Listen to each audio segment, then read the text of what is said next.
After virtual reality glasses were invented, police work changed forever. Put on the glasses. You can replay any crime scene instantly. You can't interact with anyone inside. I was collecting evidence at a beach where a woman's body was found. Suddenly, an electric current flashed through. Next second, a ghostly figure appeared. As the figure slowly became solid, I saw who it really was. It was my wife who died 20 years ago. I couldn't help shouting out loud. She turned around like she actually heard me. I rushed toward my wife, then crashed straight into the real room's wall. The virtual glasses showed no malfunction after checking, but I thought maybe it's because my wife 20 years ago also died on this same beach. The two cases' virtual spaces somehow overlapped. The tech team shot it down immediately. Julie's case hasn't been virtualized yet. I went home disappointed, but couldn't stop thinking about what happened. I went back to the station, entered the beach again. I found my wife standing alone watching the ocean. I called out to her immediately, but she didn't recognize the current me. After talking briefly, I learned it was also nighttime on Julie's side.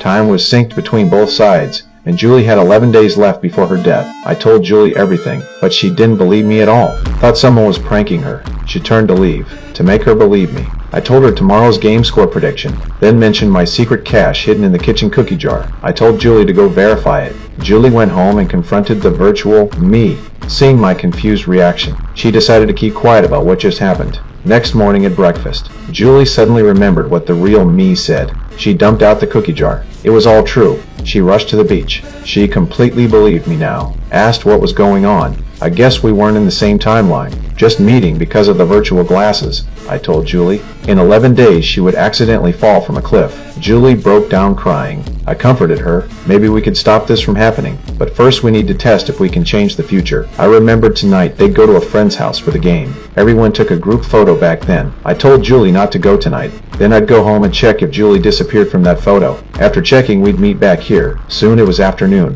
The virtual me wanted to take Julie to our friend's house. This time Julie said she wasn't feeling well, and I dug out the photo at home. After the game ended, I was thrilled to discover Julie had actually vanished from the photo. We did it. I told my wife to buy a ticket out of town tomorrow, then meet here at 1 o'clock. I'd check her death file. If the date disappeared from the file, that meant my wife would be saved. Next day, I kept checking the drawer, looking at my wife's death file. Suddenly, I noticed the date on the file changed, but it didn't disappear. It moved up 2 days. Julie, who was supposed to die on the 19th, now died on the 17th. I told Julie what happened. Julie immediately lost all hope. She thought this meant she'd die no matter what. I told her not to panic. Since the date moved up 2 days, the file must have other changes. We started examining the file right there on the beach. Then Julie noticed in the photo, she was wearing a pearl ring on her finger. I was shocked because I'd seen that ring on the dead woman's finger earlier. I immediately pulled up the image. The two rings were identical.